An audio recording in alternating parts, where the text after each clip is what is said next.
Guys, we're going in the cave and it's dark and it's cold. Ah, I'm excited. Hi!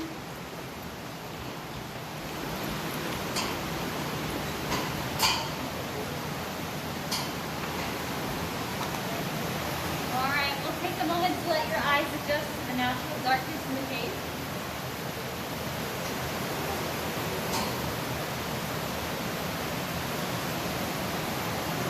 Wow. Does anybody know the difference between stalactites and stalagmites? That's right. Stalactites hang tight from the ceiling. They go from the ceiling down. Yeah. And stalagmites are like little mites or bugs. They grow from the ground up.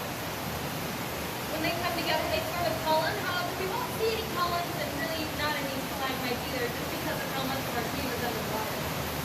We'll see quite a bit of stalactites though. These particular stalactites. God, look at this, guys. It is so pretty and it's so cool inside the cave.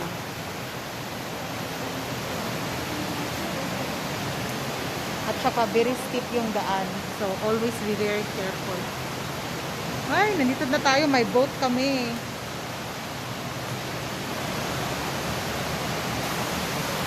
Guys, look at the water. Can you hear the water?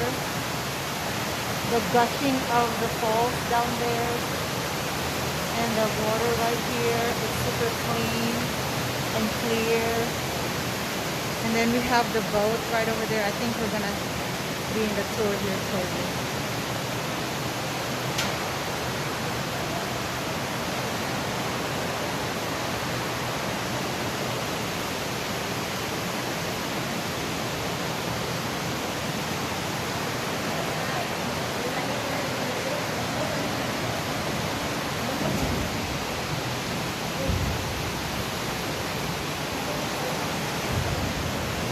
Sa signal. Wala.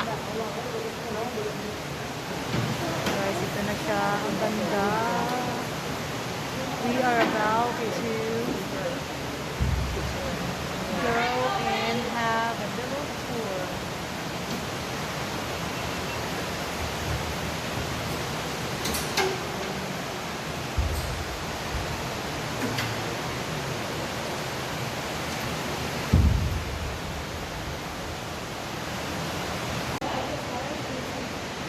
Ito na, guys. We are going to inside the cave.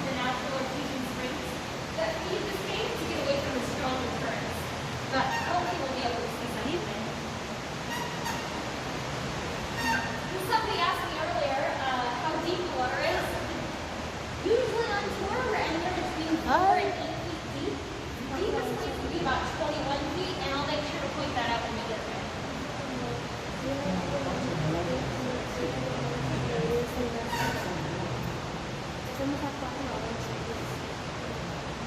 Where is everyone from?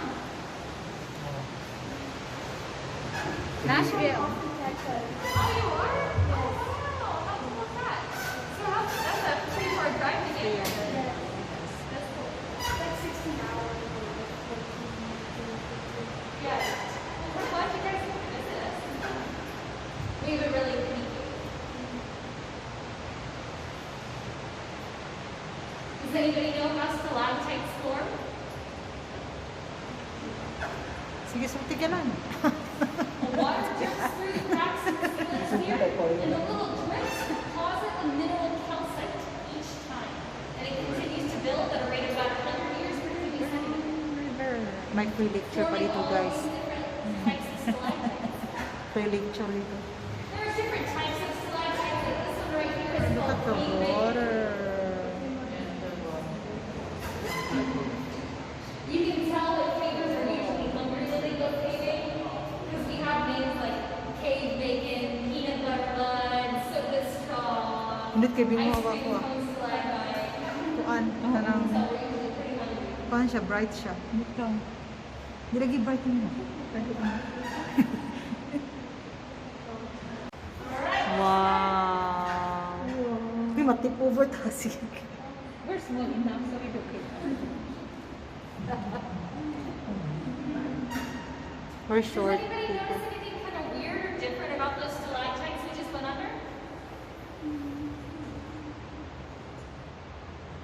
See how they kind of flash on the bottom? That's because the company before us, Interodyssey, a couple days before their tours realized their boats would not fit underneath. So they actually came down and cut about 2 feet off those formations. And whereas we understand, 2 feet of formation takes a long time to grow. So it's a little bit. Yes.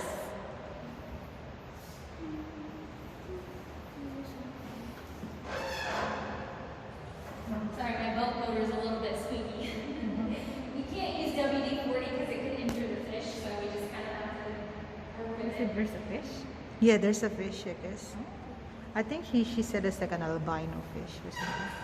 We're coming up on the elephant head stalactite over there. Picture daw yun kay You'll Bukan. see as we get a little bit closer, the Nah, ear, picture is the okay. eye, and the trunk of the elephant. And then if you're a Jurassic Park or dinosaur fan, we do have a pterodactyl. Wait, I'm here.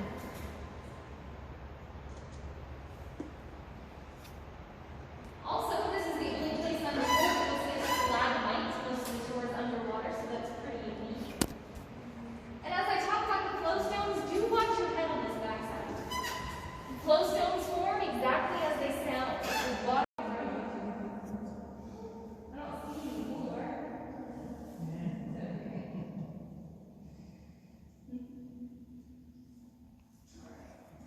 Well, like I said, we also have chemical erosion in the cave, as also with mechanical erosion. And this particular room is a great example. We call this room the quarry room because it looks like somebody came down here and poured out our limestone and mined it out. And whereas it looks like somebody came down here and it's a man-made thing, it's actually completely natural in this section. So what happens in chemical erosion is carbonic acid will leak through a bedding plane like this one, and eventually it'll find a joint to eat down through, and it'll cause it to break off into clean sections. For a lot of people, this is their favorite Portland tour.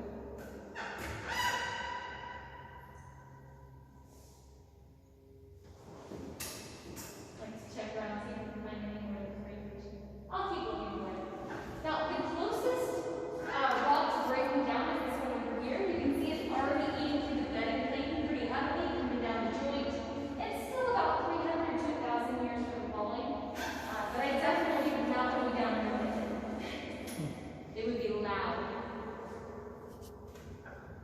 The acoustics are pretty cool in here. Honestly, we've had like acapella groups or an opera singer or just really talented people every now and then come through here. It is the coolest thing to hear them, perform just with the acoustics. Oh, in fact, we used to have a tour guide that played the Native American flute for his tours. Oh, it was so pretty. Section throughout the caves. Most caves have lights in different sections, and whereas it doesn't really hurt the cave to have lights in there, we like to be as natural as possible and leave as minimal footprint as we can, so we just bring our flashlights and boat lights. Let me know if you want me to shine something on something for pictures, and I'll make sure to do that for you. Yeah, there's a lot of responsibility that comes with owning a cave. There was one time a farmer who did not know he had a cave on his property, and he had a lot of pesticides and chemicals on his plants. And during a heavy rain, a lot of it rushed into a cave, those chemicals, and it killed a lot of life forms in the cave, and he actually had to pay a fine, even though he didn't even know he owned a cave. So, you are responsible. Now, if you guys want to, you can reach out and touch the water in this section. I'll let you. Touch it ka rin. Is it cold? Ay, don't tip over. Any guesses as to what temperature it would be? I can't. That's right. The water's going to be 52 to 54 degrees, just like the air in here. Ah, Caves act a lot like a refrigerator. Everything in there is going to reach that exact temperature, and it's going to stay that way year-round. Any particular cave, we take the average temperature of the surface above it from the last temperature brought to here to go over just a few things and do some demonstrations before we keep going.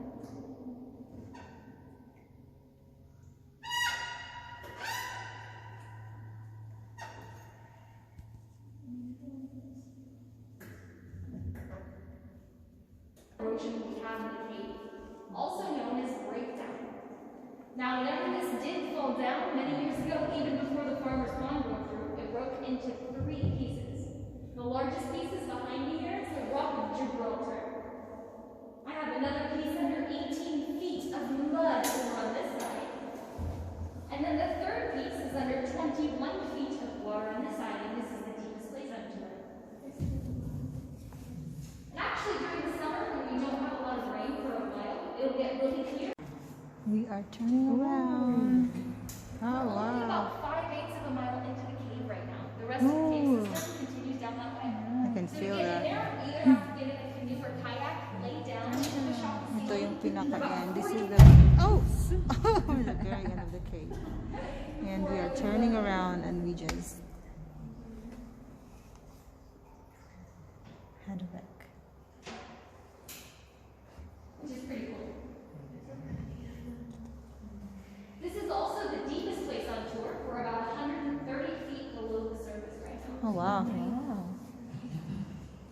I can't swim. 130 feet? Yeah.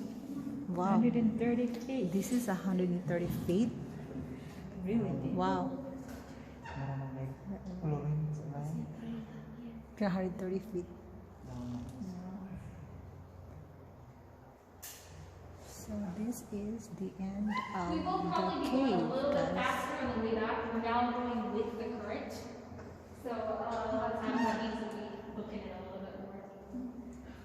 We float into the White River. Did anybody see that that waterfall thing that went to the left whenever we first came in the cave? Okay, so that actually opens up. It goes for about 3 miles. It opens up into the White River. We feed the White River. And so, anytime before 1913, you could have actually come in here via kayak or canoe through that area. But then in 1913, in the town of Williams, they built a hydroelectric dam, and that caused the water levels to raise quite a bit, flooding back into our cave. So ever since 1913, we can only go about a mile and a half into that before we have to turn around and come back. So that's where our kayaking adventures in the fall come into play. We go down that section for our kayaking adventures. Every now and again, we'll get something weird flow through here from the White River, like a catfish or a raccoon or a snake or something. Almost to the end of our tour.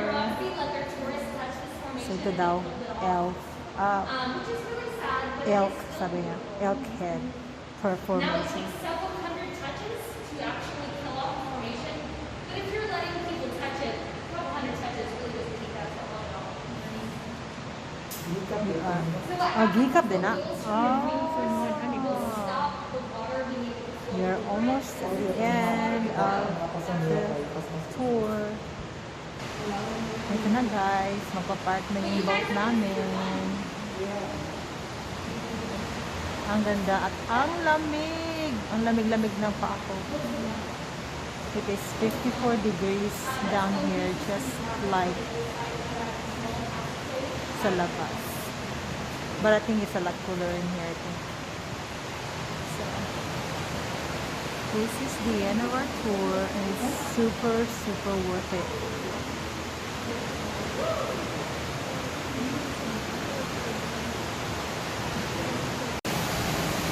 Gisabihan niya kami. Guys, we are leaving. Look how nice that is. Pauwi na kami. We are done with our tour. Hindi, kailangan ganahan ka? Very nice. Ayun na, oy, kailangan malako na, oh. And the journey has to end. We are now going out from this wonderful cave.